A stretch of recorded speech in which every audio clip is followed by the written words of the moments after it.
తొట్టెలు ఎందుకు కడతారు? ఈ ఆశ్రమంలో బోనాల పండుగలో పోతరాజులు బోనాన్ని ఘటాన్ని అన్నీ చూసాము. ప్రభాలు తొట్టెలు అన్నీ చెప్పేవి ప్రత్యేకమైన వస్తువు అని చెప్పవచ్చు. ఇది ఎవరు తీసుకెళ్తారు? ఎవరైతే మొక్కులు ఉన్నవారు మొక్కులు తీర్చడానికి తీసుకువెళ్తారు.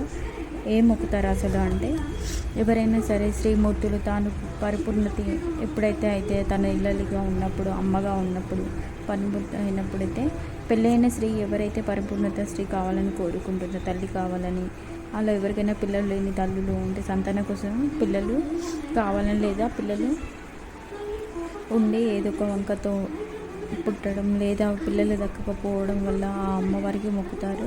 ఆ తల్లి విశ్వమాత కదా, జగన్మాత కదా, ఆ తల్లికి విశ్వమంత జగమంత సంతానం కదా. ఆ తల్లి మొక్కి మొర పెట్టుకుంటే ఆ తల్లి మన కోరిక తీర్చుతుందని నమ్మకం. అందుకే ఈ బోనాలకు తొట్టెలను, ఆ అమ్మవారికి తొట్టెలను సమర్పించడం. మనం ఏ తల్లికి మొక్కుతామో, కట్టమైసమ్మ కానీ, ముత్యాలమ్మ కానీ, అలా ఏ అమ్మవారికి మొక్కితే ఆ అమ్మవారికి బోనంతో పాటు తొట్టెలను ఊరేగించి సమర్పించడం జరుగుతుంది.